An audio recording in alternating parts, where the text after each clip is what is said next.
Ladies and gentlemen, my name is Ben and this is the Smoking Hot Confessions podcast.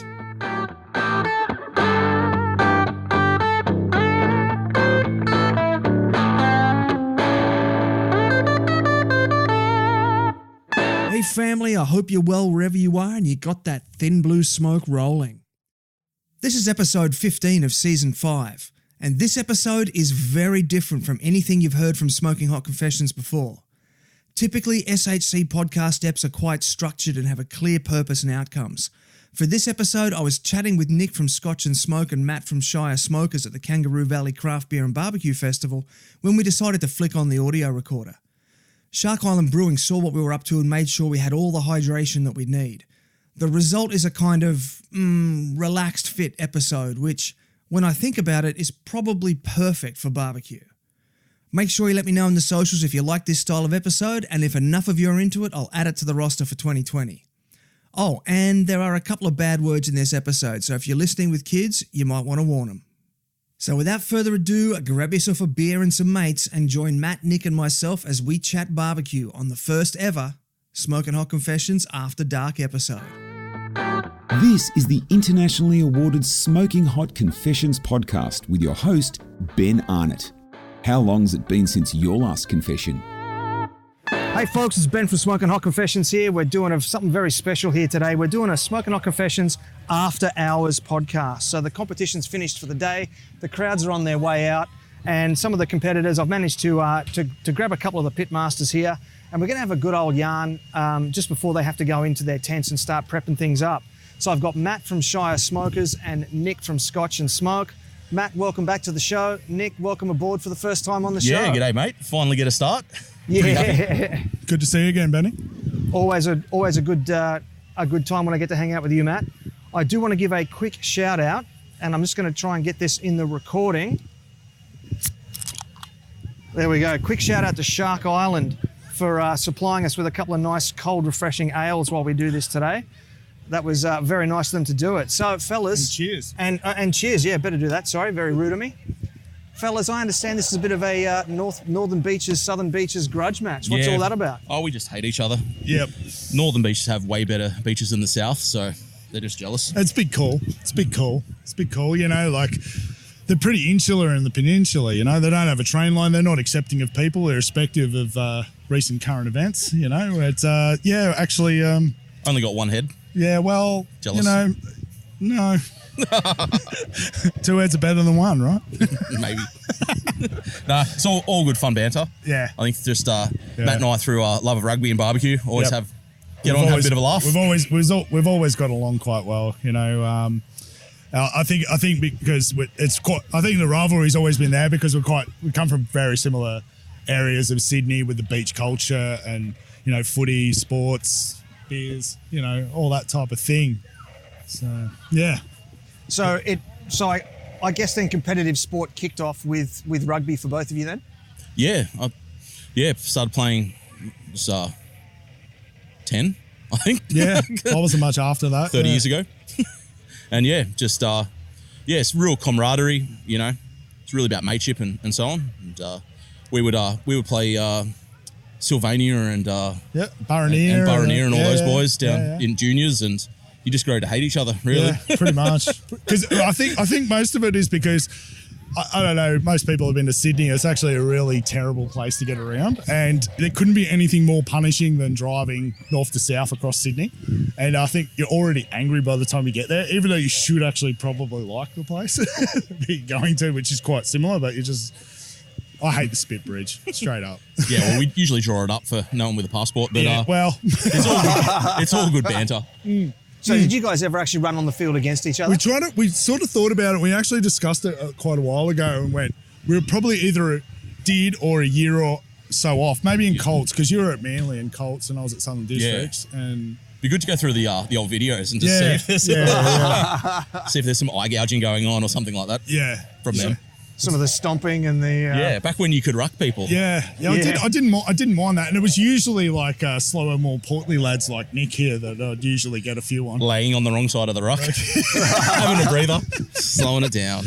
Yeah, all good fun. But yeah, it's been good that like I've found some pretty similar heads in the barbecue scene through the rugby kind of thing. And I don't know if I know we're sort of bantering a little bit about rugby, but I think Nick would agree that a lot of the fellowship that's involved with rugby union in particular is quite similar with what's going on in barbecue, you know, like help each other out, you know, after the game's done, let's have a beer, let's have a good time, you know.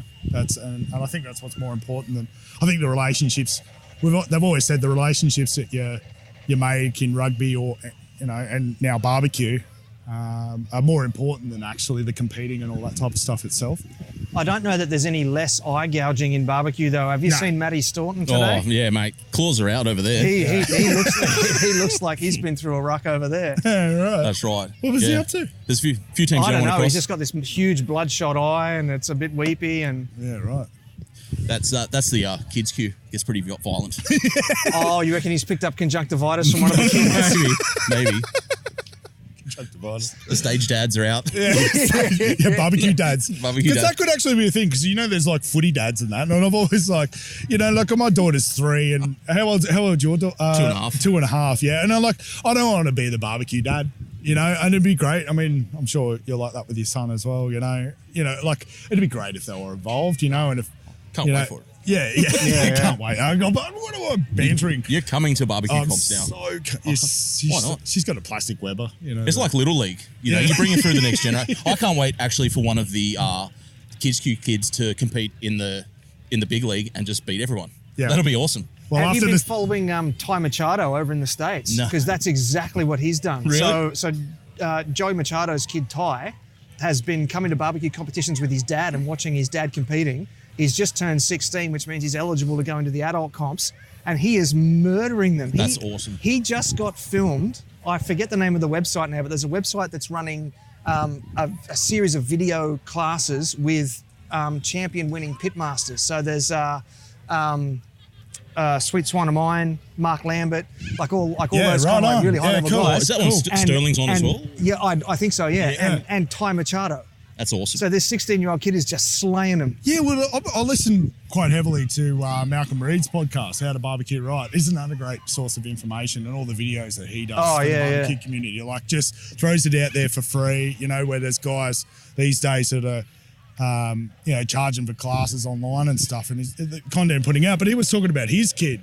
But apparently with all the steak cook-offs, until they're a certain age, they have to compete under someone else's name. So he gets his son to cook steak and has won a bit of cash, but competing under his wife's name. Oh, interesting. Yeah, right? So he's got the bug. Yeah. He knows. He got that taste. Yeah, first, you know, and I think it was the same for you and probably yourself, you know, when you got that first. Get that call up. Makes it all worthwhile. Oh, how good. Didn't happen last weekend. No, well. I haven't had many call-ups, but I still hold those memories very, very dear to my heart. Yeah, no, my son was really gutted that he couldn't come to this, so I'm not actually going to tell him that there's laser tag and that there's jumping castles. Well, he's going to know about it now. Hi, son. Helicopter rides and lawnmower racing. I mean, he would just... free donuts. Are they free? No, they're not, but, you know, while we're making him feel real bad. Shush. Sorry, Evan. There's a jumping castle. All right? Kids, there's a jumping castle. It's terrible. So good. So did you guys do SCA today? Yes. And so there was anything on a stick, and there was desserts, and there was, of course, the steak. So how did you go with your cooks? You go first. Mate, I was pretty happy. We won anything on a stick, well, me, last year. And I cranked out the same thing, and it came 5th, which was happy, but, you know, you obviously want to get that. It's a double-edged sword, top isn't 3. it? Yeah, you want to get the money. Yeah, it didn't come last, but... 7th in steak, which was pretty good considering I never practiced. I've only cooked 4 SCA type steaks in my life. Yeah, never practiced. I refused to use my grill grates.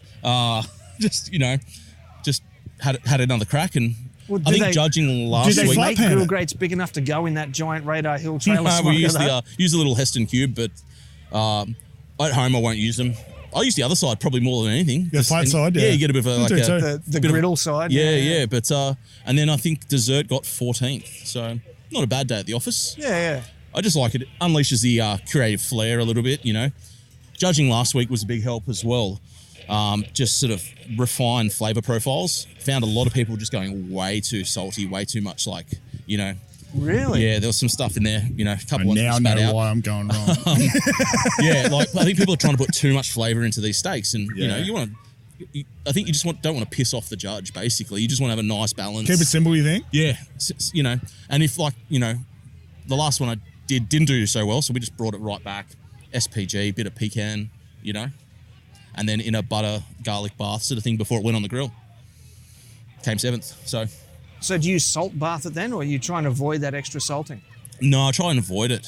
Although I did see someone have theirs in some sort of bath before it went in, but they were rolling around somewhere shamelessly. Oh, God, I'm slow on the uptake today. I'm like, rolling. Oh, okay. Yeah, gotcha. Okay. Yeah. Secret's out. I'll sell him out. But mind you, every time I've seen him cook, I think he's done a different method. So his methods are rolling. Yeah. Whatever he's doing, he's slaying it. Yeah. Well, I think it's pretty much down to, I think with all competitive food sports is that, I do one comp a year these days, but I think you've got to really pull it back a bit. There's so many methods, there's so much information out now. Yeah. There's so many podcasts. Yours is fantastic, don't get me wrong, but That was about to get real awkward real quick. No, because yours is the only one I listen to. Well, there you go. yeah, well, it is the number one. I did sponsor the podcast at one point, so shout out. Anyway, yeah, but there's so much information now that compared to when guys like Nick and myself are actually starting out. Guys are putting out videos. There's paid classes, like Aaron Franklin's got his class online, but I think a lot of what Nick sort of mentioned, it rings true to me, is that they're keeping it simple. Don't go, you need to express yourself. How you cook at home, yeah, sure. There's going to be some bits and pieces of, things that you'll add at a competition that I will do as well, but also realising what you do at home, you might need to subtract some of what you do from home to incorporate, like maybe you're injecting, maybe you're using MSG that you wouldn't normally use at home, or whatever it is. It doesn't matter, but you need to factor in those things and balancing that thing, and maybe Shane can just cook a good steak and he just... Good practice as well. I think you got to know your timing, get it refined. But they do give you a 30-minute window so you can, really How good is it? ballpark It's so much better than barbecue. I don't go very good at SCA. I enjoy it. I took some great tips from our grand champion of the Invitational, the old Wookie. Wookie, yeah. Wookie the Guru. And it was good. And I was pretty happy with the steak that I cooked. Middle of the pack. It is what it is. I had no practice. Didn't know I was doing it till yesterday because Adam from Wizards was going to come down and cook with me, and he didn't quite make it, and good experience, just good fun. It's just cooking meat. It's cooking meat, Well, I've been to a whole bunch of SCA competitions around the country, and the creativity in the ancillaries is just madness. 100% agree. It's unbelievable. Yep. Scott and I will sit on the phone and we'll be like, the barbecue chat in our team will be just like, let's not worry about it. Let's do steak. And then Scott and I get on the phone and we're like, what about we do this? And then we're like, you know what? We can do that. And then we can put this on top. And then suddenly we're just like got this wacky idea and, bring it forward. Brownie, we stuffed it with, Mars bars. We hundreds and thousands, and then we went to take it a few more levels up and then Woolworths couldn't accommodate. But From what I've seen, edible gold is the current trend. Yeah. Really? Yeah. Is that full in the States and what have you? No, just, here. Really? Forest Lump have been doing some incredible stuff, and then people have been watching what they're doing and sort of coming, they're being inspired by. That sounds by very Forest Northern Lump. Beaches. What did you do today for your on a stick? just a bit of lobster and Wagyu steak. Yeah, lobster and Wagyu steak. That's right.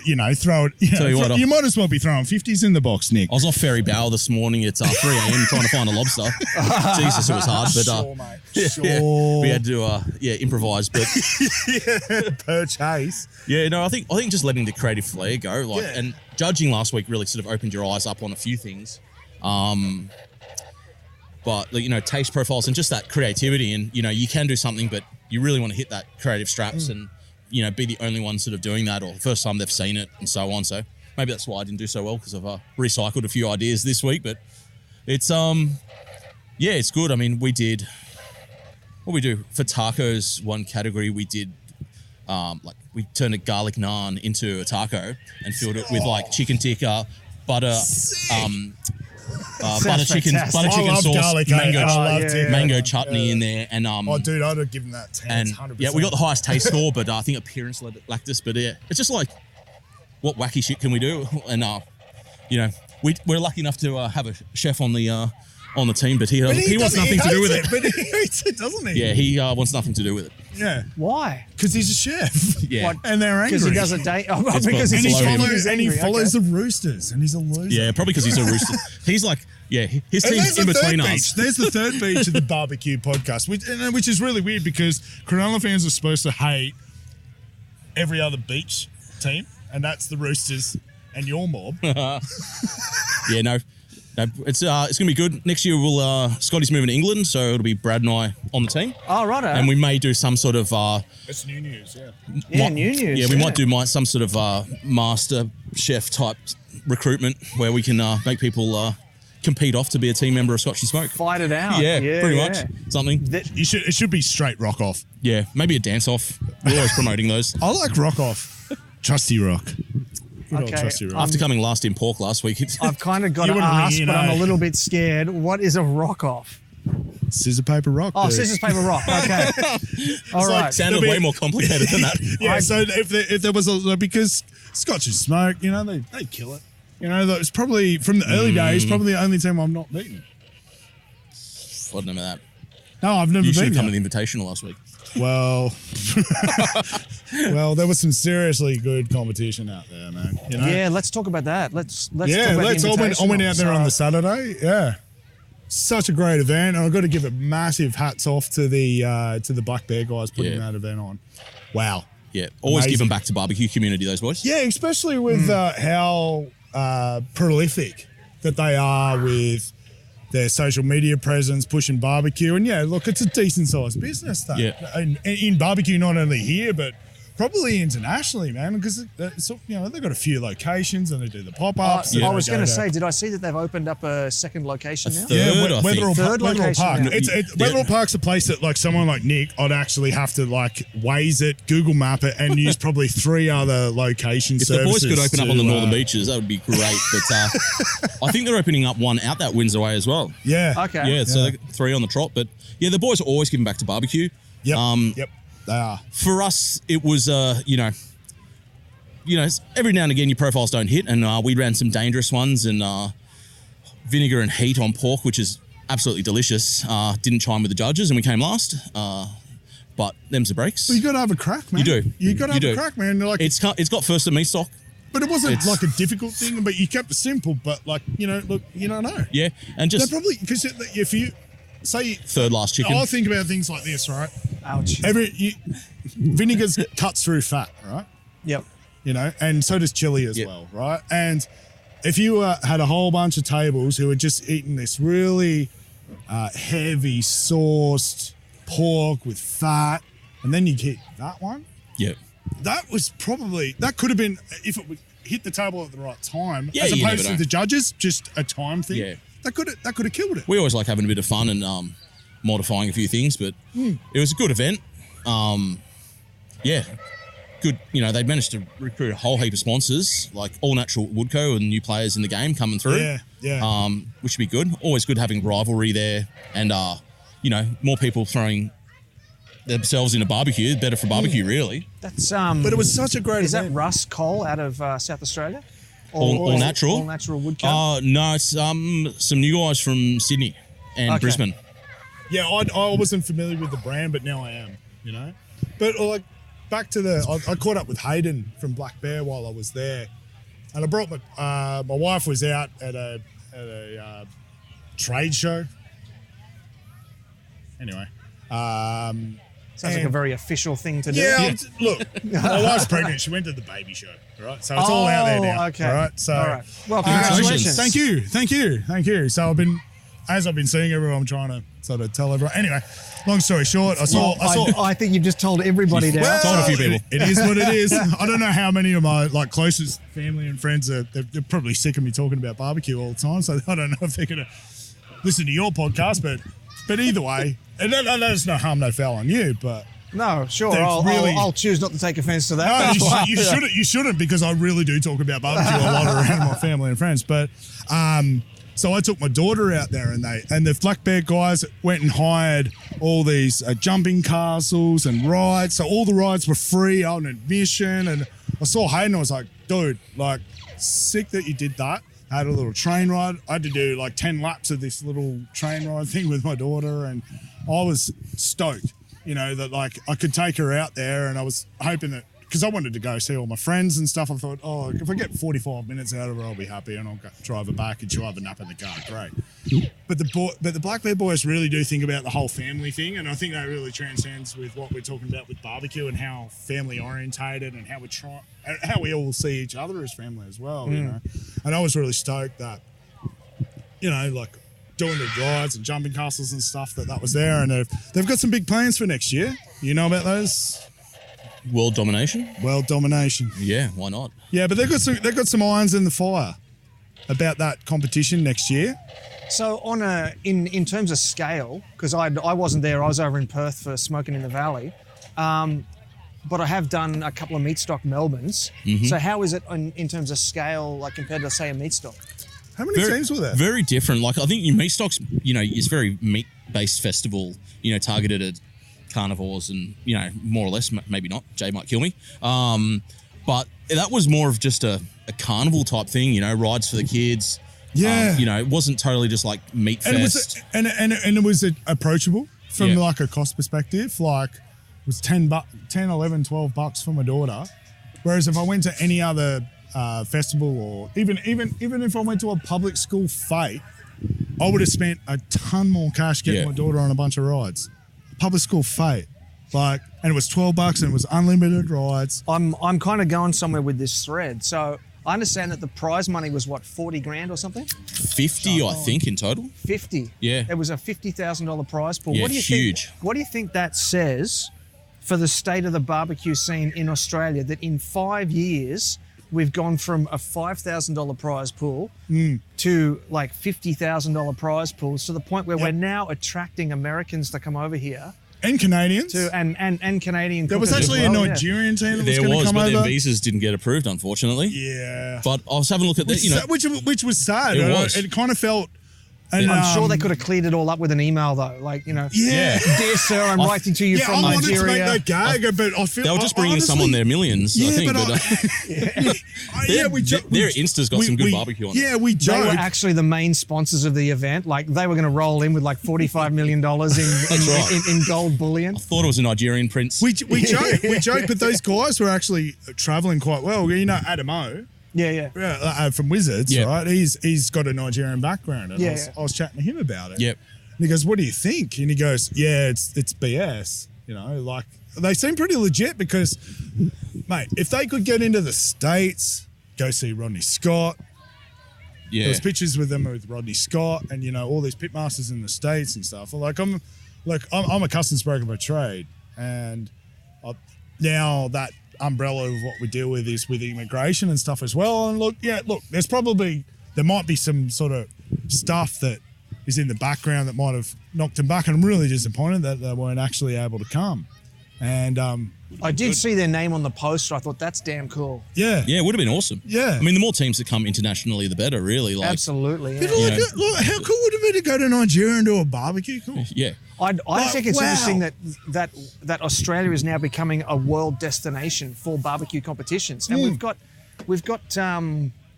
his name escapes me, the fellow who's putting on the Cairns Barbecue Classic on the 4th of July weekend, who's setting up for a $50,000 prize pool up there. Yeah, right. Up in Cairns. Oh, you guys didn't know about that? No. Whoa. Yeah, 4th of July weekend up in Cairns, gentlemen. FIFO. Book your plane tickets now. Yeah. When is it? I was just 4th of July weekend. And isn't Sydney unseasonably cold in? It is. It is. I was in Townsville in June. Lucas The will Townsville drive competition up there in one amazing. go. Baby's due at the end of May. No chance. Unlucky. No chance. I don't know. I'm going to pick and choose my battles this year. Bundaberg, I think we'll go up and do. Yeah. Bundy's always good. Yeah. Just working out the logistics of getting everything up there. And we got the in-laws up there, so it'd be good to see them. And just, It seems hit like that a lot Bundy of comp. fun. It looks like a lot of fun. It does. And you do like rum. competition actually has grown exponentially. Yeah. It was 47 teams or something this year, I Yeah. think. What was it on the first year? Like it was like 18. It was like a real small one. Okay. And then they went to about I think this year was the 3rd year. I'm not 100% Well, sure. it sounds very Kangaroo Valley because this one, it's really hard to paint the picture, right? But the first comp, did you do the first one? First one, Scotch and Smoke won, and we were all up the top But beyond the have gardens. you done everyone? No, we missed last year, and I just came down and did So it's SCA only me only. and Blue Dog that have done every Kangaroo Valley. Possibly. Yeah. So, but anyway, like to sort of paint a picture that there was 20 teams in a beer garden, and the beer vendors and that were there. But it's hard to paint a picture, but there's like almost like 2 sheep paddocks at the back of this pub. Probably And in- two football field size. Yeah, 2 football field Yeah, side yeah. where all the The vendors and the thank you. The pig racing, And now we're in. How good is pig racing? it's unbelievable. That guy is Seriously, it is amazing. wild. He Yeah. is amazing. Yeah, and now we've got lawnmower races over the other side on the paddock, and that is just, I so hope they don't way to have up the ante. Yeah. Can't wait to see what's going on next year. I got some great video of that. Yeah. But I had to actually jump up out of the way because one of them must have missed me by about 50 Robin's centimeters. racing. Yeah. And helicopter rides. It's all it's awesome for the valley down here, and just chatting to people. You got people coming up from Nowra. You got people coming down the mountain from Barrel. It's people coming awesome. down from Sydney. I've got friends that like Gold Coast. Goldie. Yeah, it was really. Zed's Q have driven down from Brisbane. It's a You team got- from Adelaide, the Smoky Pastures guys. Yeah, you got Queens of Q over there. Give them a wave. Who are they've flown in from Townsville. Yeah, Yeah, Fifo. Yeah, Fifo. yeah. Well, they've got barbecues galore connection. So Ah. yeah.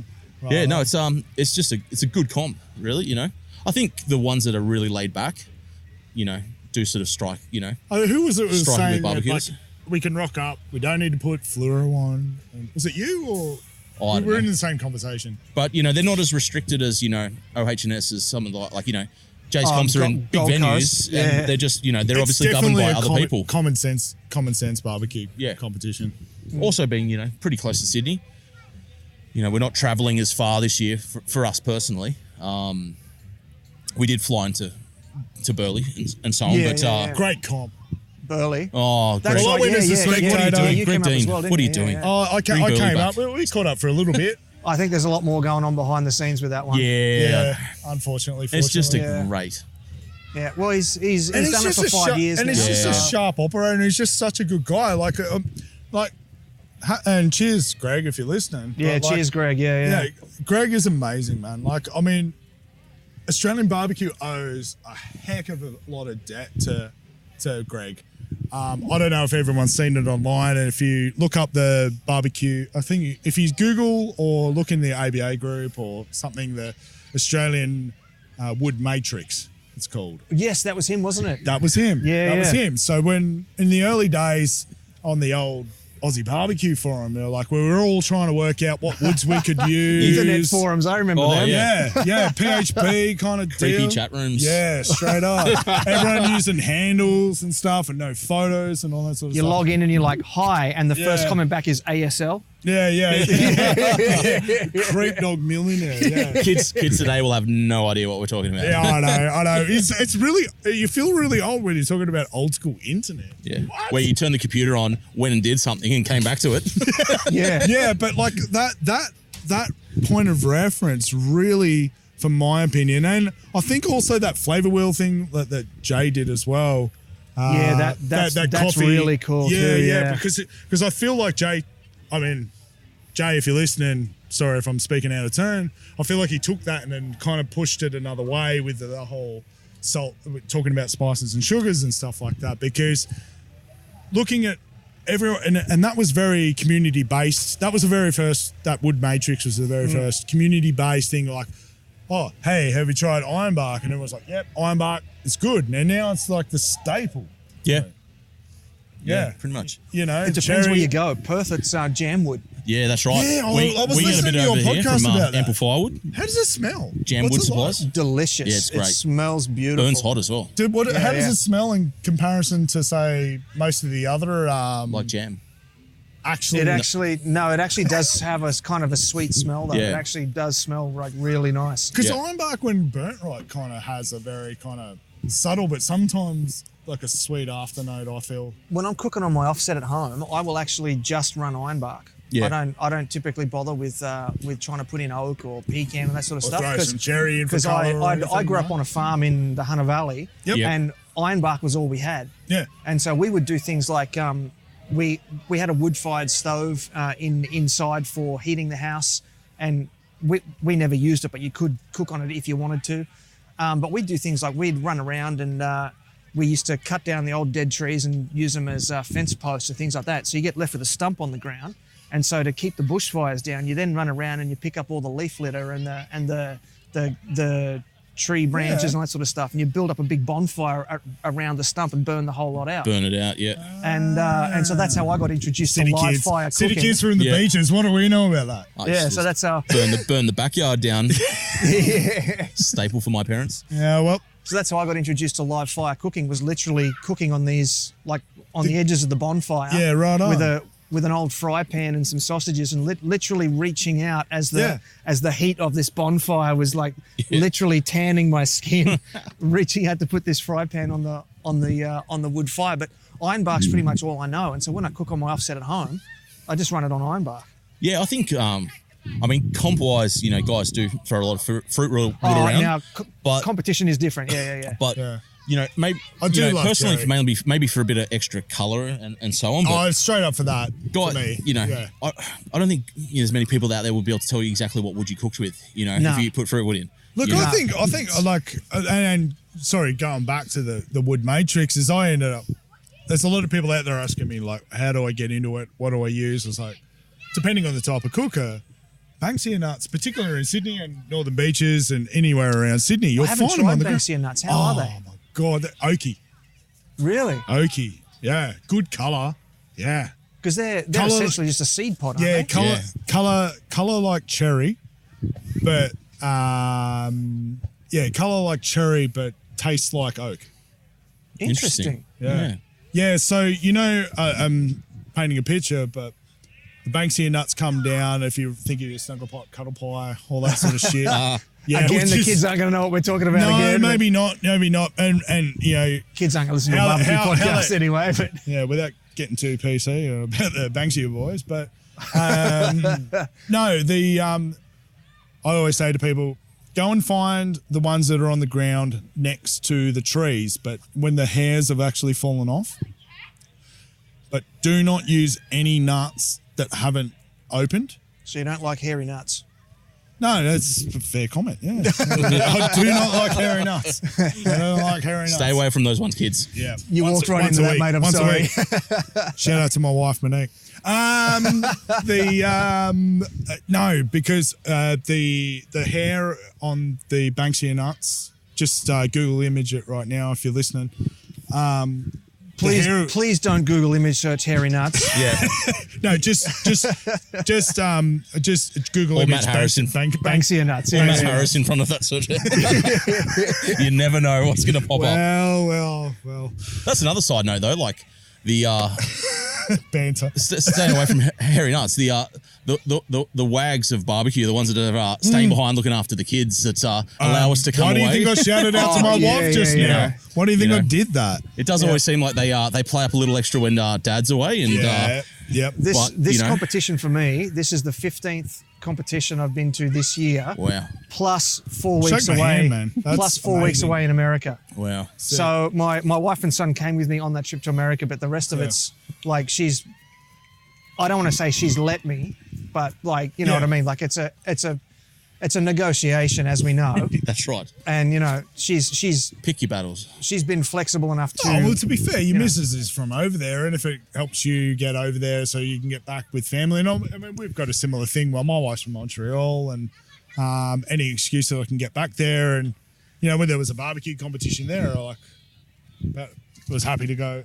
oh, wow, I competed in the first sanctioned barbecue competition in Montreal that ever happens. You know, that was a big thing for me. Like, it wasn't a big competition. There wasn't a lot of prize money. It wasn't anything, but it was like I had to battle through like language barriers and doing everything in French. Like, je parle français, n'est pas bien. But isn't it just le brisket? Le brisket, yeah, le ribs. No, côte levée. C'est en français, the ribs and the poulet for the chicken. Google Translate. L'agneau pour the lamb. See, I'm just sort of like speaking French and English anyway. But, I'm really lucky in that regard. My wife's family's from Arkansas. Oh, yeah. And so there's no French there, right? So no, there's barely no. I'm sorry. But shout out to Arkansas. Ben was never seen again. But Part of the Gold Coast, Ben. So if you think about where barbecue is big in America, you got Texas, and then it's not barbecue, but you've got the whole Louisiana food scene over there. Then up into Kansas, and then across, you know, Oklahoma is a little bit sort of barbecuey as well. They're all around Arkansas in a big circle. So I'm kind of lucky in that regard because I can go over, do a loop, drop in to see the family, and I'm just scoring points everywhere. Yeah. So Sick. Yeah. Sick. Yeah, the barbecue pilgrimage, and you've done a bit as a Yeah, to do it. I've done West Coast to East Coast. Haven't filled out the middle. Yeah. oh, interesting. Right. See, I've only been in the middle. Yeah, I lived in New York for a while. Speaking of like going back to playing rugby, Oh, I lived really? out there for a year. That's how I met my wife in and- Montreal too. Rugby. This is what we're mates. Yeah, like I was 22, sent 3 emails to a rugby club, jumped on a plane and got picked up by a random stranger and got set up with like, you know, Same for me. accommodation, work, you know, just lived a dream. I was like the only Aussie in a town, just got treated like a god or a, you know, just freak show, something like that. You know, Okay, there so- was- You know the what? Aussie round. Like, you may have not even been the best player, but it was just like, you know, look at it. Actually, it's really funny you mention that because, like, you look at these FIFO comps and people are like flying in and everyone's like, "Oh, you saw my pit. I will take off 3 days and I'll give you my trailer and here you go and do shit." The rugby community was pretty much like that as well. Yeah. They were just full out stops. Here's my couch. Here's my bed. You could fly around the Yeah. world, like, and I I did regret it. not doing it longer. You Yeah, could same, go rugby club same. to rugby club around the world and get set up with a home, friends, you know, whole And community of barbecue's camaraderie. getting like that. That's Barbecue's awesome. getting Yeah. like that. Yeah. I feel like it's Yeah. getting to that Jiu-jitsu's point. like that as well. Yeah. Yeah. Straight up. It's, Yeah. Jiu-jitsu is Yeah. heaps like that. I don't know a lot about the art form of it, but there's definitely, you can tell when you see some sports and stuff where there's definitely like a very family community thing going on. Yeah. My 2.5-year-old, you know, was really funny because we've got a kindergarten in a pretty, you know, I'm going to say multicultural area of Sydney, of Northern Beaches, and she was trying to do a capoeira in the shower, 2.5. And Capoeira in the shower. Yeah, and it's freaking hilarious. Does anyone know what's capoeira? Is that the It's like the dancing it's the- kind of they wear like white? yeah. Capoeira is the Brazilian dance fighting, and it's actually Oh yeah, wasn't it that thing? Wasn't it about the? Yeah, they were because they weren't able to do martial arts, but they had to. It's got slave origins from Yeah, my yeah, understanding yeah. is from the Caribbean areas. Yeah, And it's when they were brought over, they were not allowed to fight, so they developed this style of dancing. And I'm doing air inverted quotes, commas. I see it right dancing. now. Yeah. Yeah. But it was actually they were kicking tar out of each other. Yeah. So Yeah. yeah, they were. Isn't that Yeah, isn't so- that super interesting? Yeah, That, you know, like how people think about things like that, and they find a barrier and like, let's work through it. So you know? people kind of laugh about. So I'm kind of We're talking about digressing a bit, but martial like, arts that's because I'm shit, yeah. Have we talked if to any I'm not barbecue yet? barbecuing, I'm martial arting. And I saw this TV show. It was a week by week documentary exploring different martial arts, and they had this one episode where they were comparing the power of the kicks in each of these different martial arts.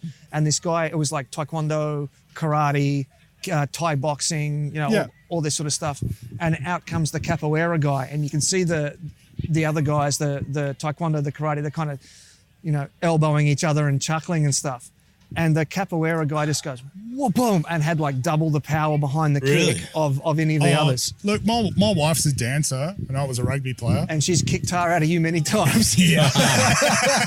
Pretty much. Yeah. Look, I never really, I went to a performing arts high school, but was captain of the rugby team.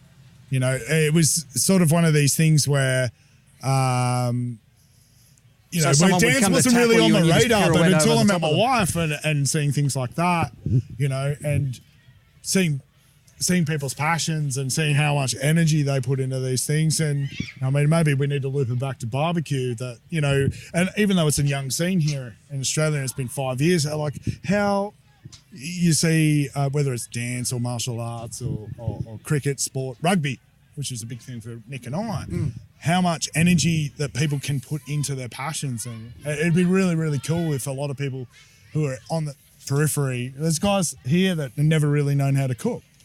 Yeah. There's two types. There's guys who come from a really culinary background or very Brad's heavily. getting there though. Shout out to Brad. Roosters suck. I don't care how many premierships you win. Or pay for. But,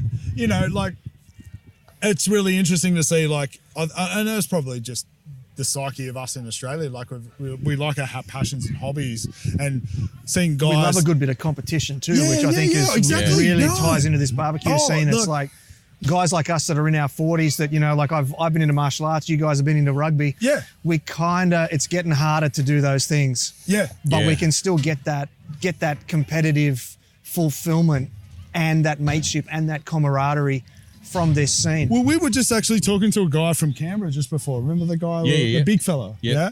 Talking to him before, and we were just actually sort of saying that, even when rugby was sport was a big part of my life until I was 33, traveled the world, played and what have you, and Nick did the same thing. And after that finished, that community was kind of There's finished. a void. Yeah, it was a bit of a void, and it took a little while after that, and then I found barbecue. It's like, yeah, this is cool. Let's see what this is about, And seeing guys who don't even know how to boil water go to winning brisket.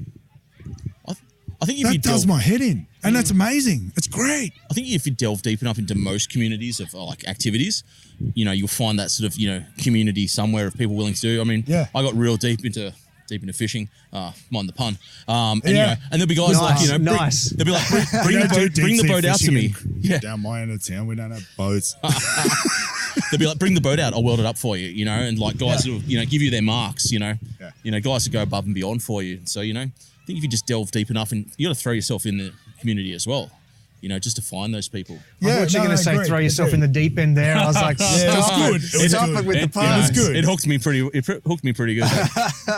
was good. That was good. But as you get on, you have kids, pick and choose your battles. You can't be out golf every weekend, fishing every other, barbecue comps, unless you're single or wish to be single. It's definitely a dad sport, barbecue, I think. Yeah. There are some younger crew that come through, and there's times where you kind of you got to this point, there's been some competitions where there's some guys who have had too large a night, and you're like, oh my God, it's just rookies. And then you know what? I think it's fair to say we've all done it though. Yeah. No. Thank you for being. I know I've had at least two. I can think of 2 instances where I've done it. I'm pretty restrained, I'm going to say. Oh, really? Yeah. Always seeing the bigger picture. Mate, not being hungover. I've had at least 2 competitions where I've been there trying to trim up the brisket or whatever, and I'm just dry heaving into my mouth because just looking at the food and just smelling the food is just turning me inside out. Yeah, that was Kangaroo Valley 2018. It's not a barbecue. I saw you last year. You weren't that. Yeah, I didn't do my chicken. And then I tried to do it at 11:30 after the Devon competition, and it wasn't a smart option because everyone plied me with the shots. Yeah, see, I left at about 10:30, I think. Smart. Tell you what though, revelation, I did my chicken on Tuesday night. I did it on Thursday. And I did my brisket last night, and just being here at a comp with nothing to do and not stressing, it's just... It's glorious. It's weird. And, there was. I got that tip from you and Adam. Yeah, from Wizards. just Yeah, prep. and yeah. Prep it No beforehand. one wants to freeze sit it. around all these flies. No. You know, trying to get chicken ready. Could you imagine like trying to scrape 18 chicken skins right now? Yeah. Don't scrape. Scrape. People are like, Don't scrape. Scrape. oh, interesting. It's like strange first fold. I'm a non-scraper. I refuse scrape. to scrape. I just refuse. No, I've got it. You I do feel- it enough, you get it down pat. Like, I reckon I can do a skin in 20 seconds. Oh, yeah, there are some pros out there. Like, have you seen You do Dan anything Barrett enough. do keep your chicken mouth shut, skins? You can do it. Yeah. Yeah.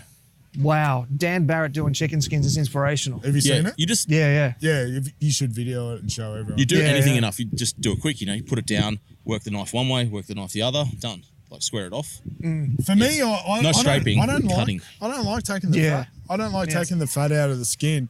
I mean, I was pretty good at chicken So in do the you early jack days. hard then?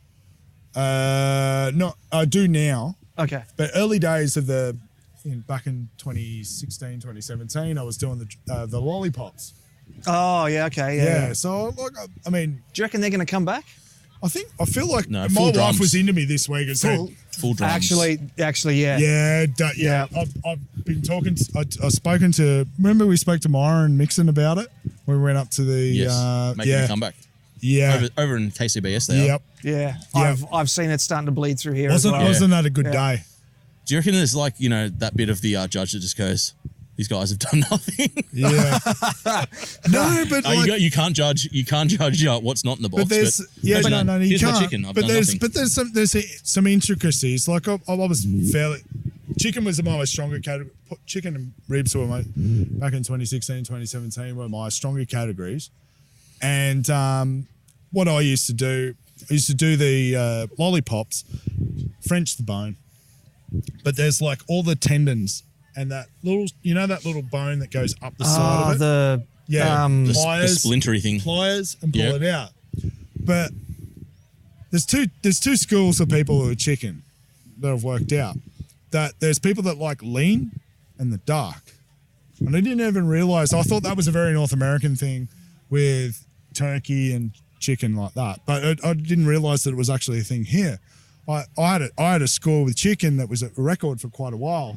And it wasn't even beaten by brisket or any other category for, I think it was like a year or 18 months or whatever it was. Anyway, not important, but I just hit the right table at the right time, you know? No. And shout out to Kurt from Fastlane who was helping me that day as well.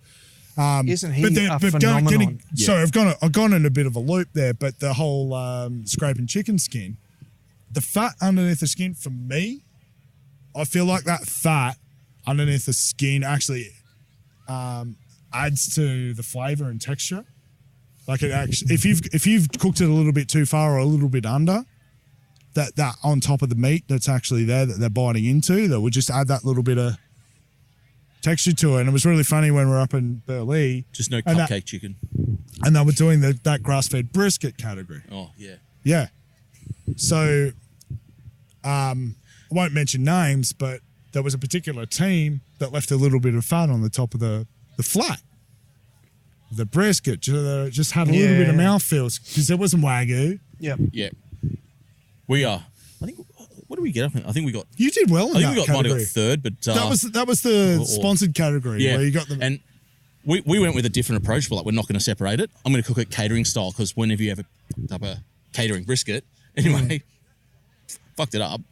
Sorry for the language. And handed in burnt ends. And everyone's like, why didn't you put the slices in? I'm like, because you literally tasted like tuna after about 4 chews. Oh, and it just went dry. We just went so far not over. rare tuna, not medium rare tuna. Like canned tuna. Yeah, canned tuna. And I was like, no, can't put it in. Can't do it. And if it's not perfect, don't put it in. Which is probably why that fat on the flat probably worked quite well because it would add to that mouthfeel. No, that's just how I see the chicken. This year was actually the first year that I haven't competed at Burleigh.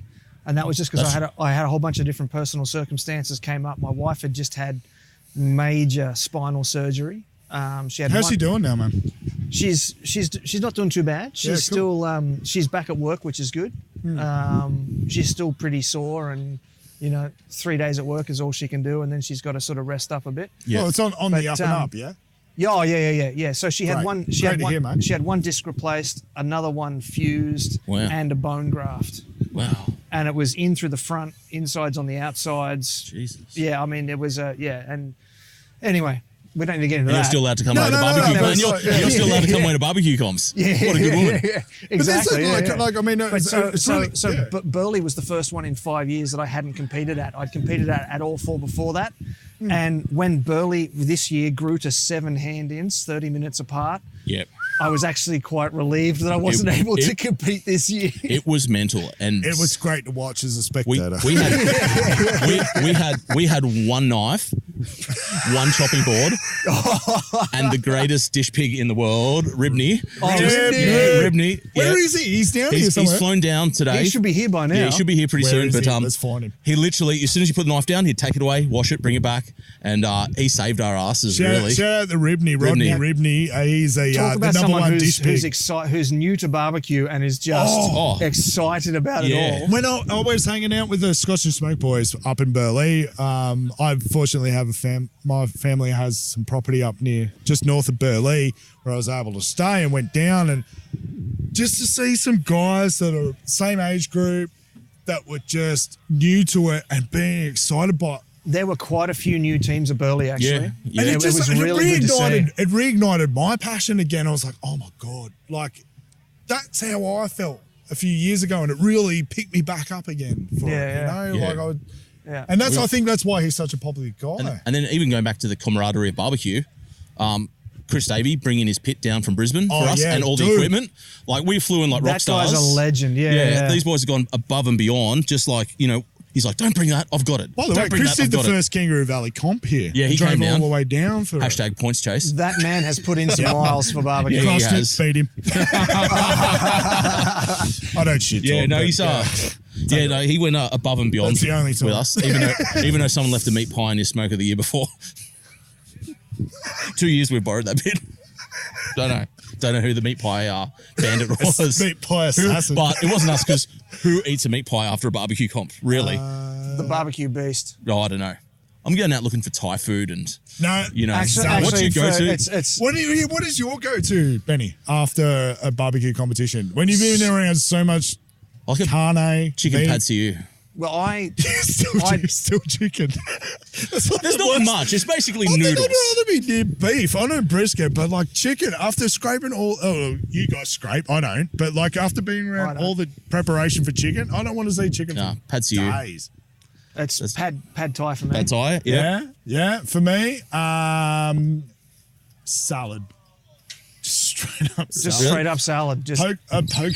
That's pretty cool now these days. Fish. Okay. Straight up fish. Just fish. Okay. Yeah, fish. So, like, I had no idea what that was for a second. Scotch and Smoke get laughed at. Poke is? No. Oh, poke is amazing. Poke. It's a Hawaiian dish. Okay. Yeah, so it's basically like a salad with sashimi, tuna, and bits and pieces. It's cool. You dig it. Yeah. All right, so I'm going to sort of tie us back to the barbecue scene here for a second. Yep. So 2019 has been interesting. We've seen the ABA change its position on their approach to the scene, which has opened the door for KCBS to come in. It's huge in the West. It's starting to come in Queensland as well. We're seeing Victoria. Oh yes, Victoria's had quite a few as well. And we're starting to see some big competitions such as the ABA Invitational last weekend, $50,000 prize money. Cairns is an ABA, it's $50,000 prize money. What do you guys see happening in 2020? Nick, you're better placed on this one. I'll let you go first. Eagles win the grand final. That's for sure. You guys and your Turbo's football. done, mate. Turbo's done. He's got bad hamstrings, mate. You know, he's finished. Unfortunately, and we brought up this on Facebook the other day, that KCBS a little bit handicapped by not putting out a calendar of events. That is even speculation really events. Inconvenient. Yeah. You know, guys with families want to be able to book stuff in months and months in ahead. And we were just saying it's a process of negotiation. Yeah, that's right. And No, exactly. I don't know what it's like for you, but I have to start about 3 or 4 months out and just slowly introduce the idea that I'm going away. What do you think I to do a one barbecue comp? Why do you competition. think these days I do one comp a year? Because I know I go middle of November, don't do anything. I think next year will be a lot like this year. Maybe a couple more KCBS. Yep. Are we going to see some in New South Wales? Because I was talking to King and his Q last weekend. He's from New South Wales. Yep. He's travelled to Victoria, Queensland, and Western Australia Isn't he for dedicated? KCBS Such a competition. dedicated guy. He's never been able to do one in New South Wales. Are we going to see KCBS come into New South Wales? Well, I guess it's up to the promoters, really, isn't it? Yeah. You know, Well, you look at meat stock, you know, Jay's, I think, you're right. It comes down to promoters because you've got Jay with meat stock. Such a great event.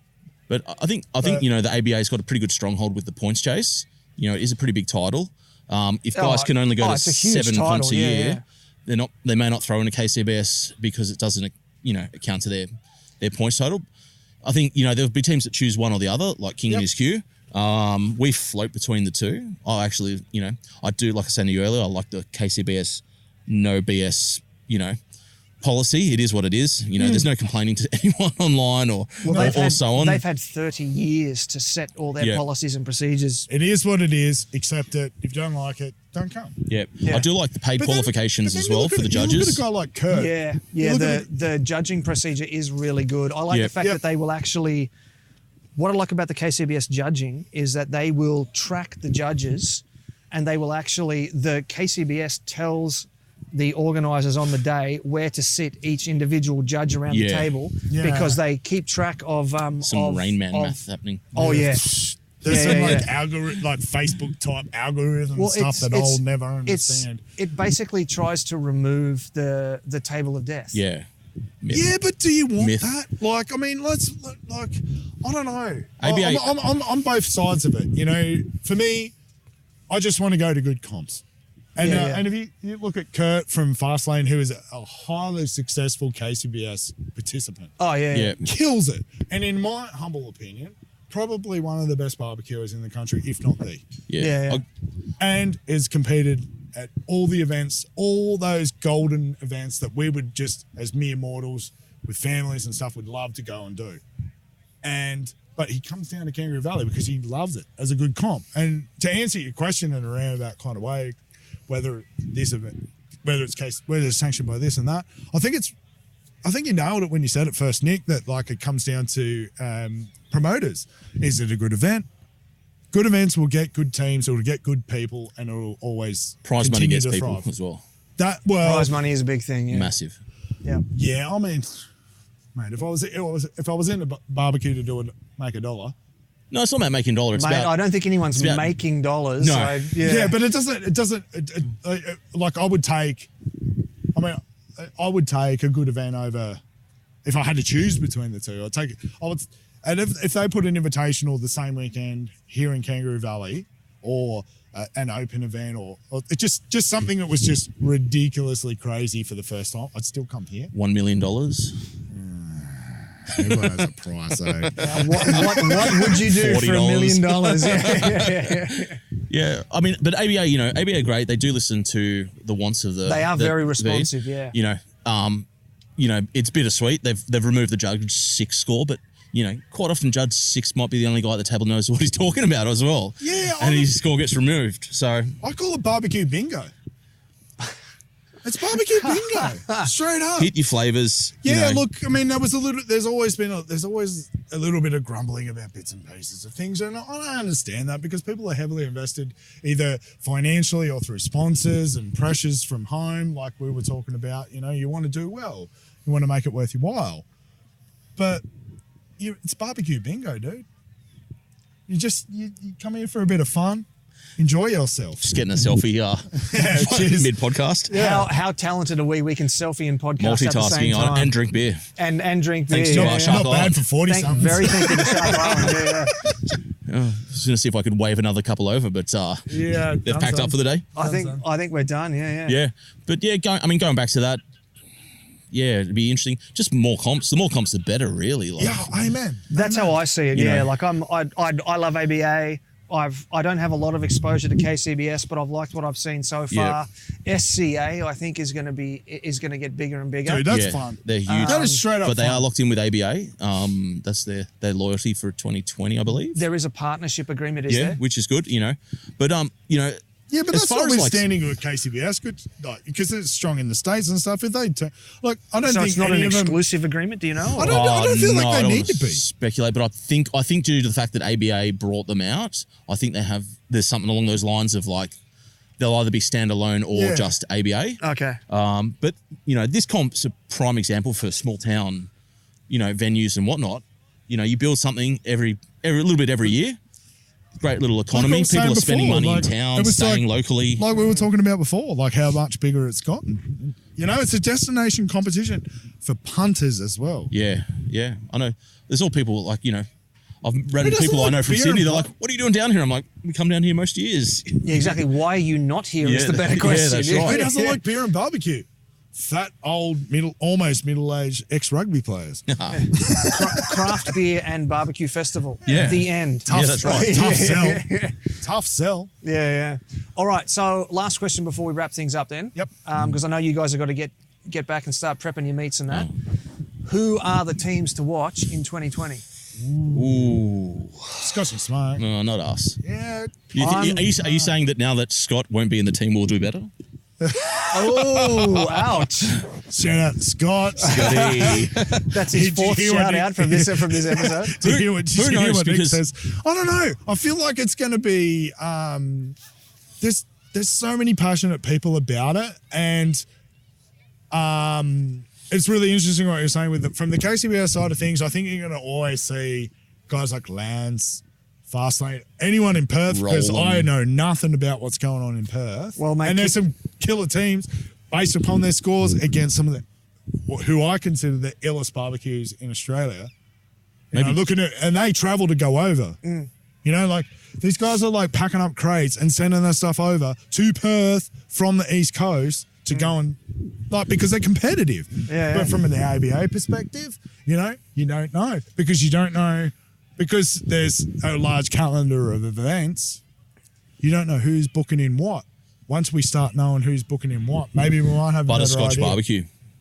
2020. Butterscotch Barbecue. Butterbeard, isn't it? No.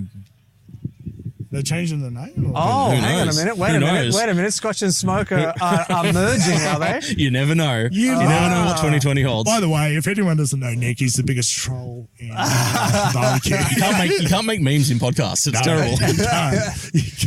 You can't. But yeah, I think, what do you think, Nick? I mean, I don't know. You just never know what happens. I mean, like... I reckon Dr. Q are due for a run. Yeah. There's always the guys at the top. so consistent? And such great guys too. You just never know. Like, profiles that do well one year can very well just tank the next. It was the same for my chicken. Like, it was doing well for about a year, was getting awards and doing, hitting top 7, 8, all the time. And then next year, Yeah. We do need a 5th category down here, like kangaroo category, though.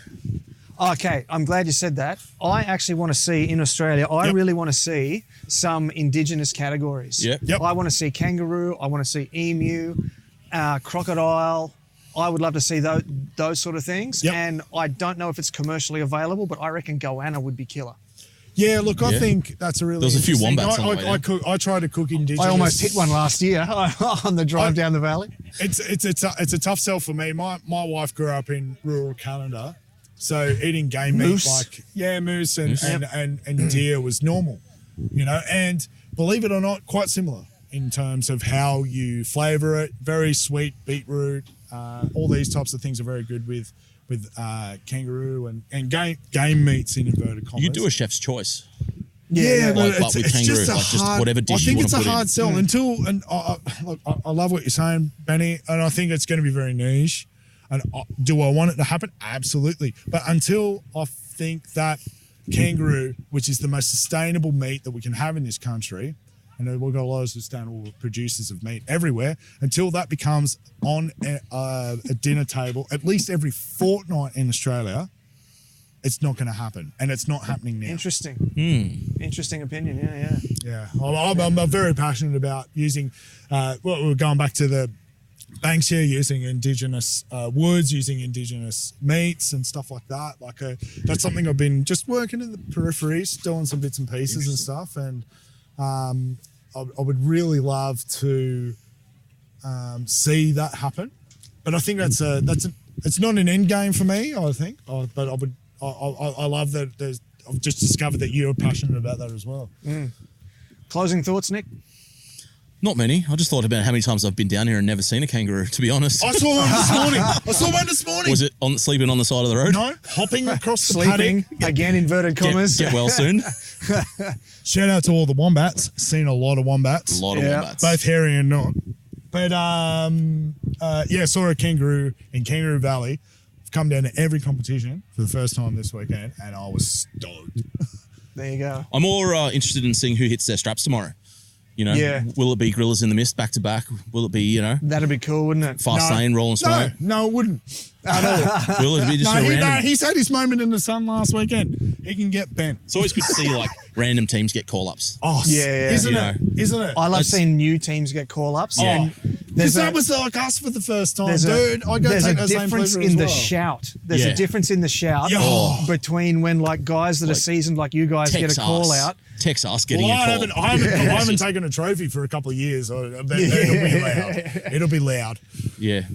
No, thanks for your time. Benny, Mate, this has been mad. thank you, fellas. This is such a good chat. It's a new format for the podcast, and I've had a good time. And big shout out once again to Shark Island for hooking us up. Delicious. Yeah, how good were they?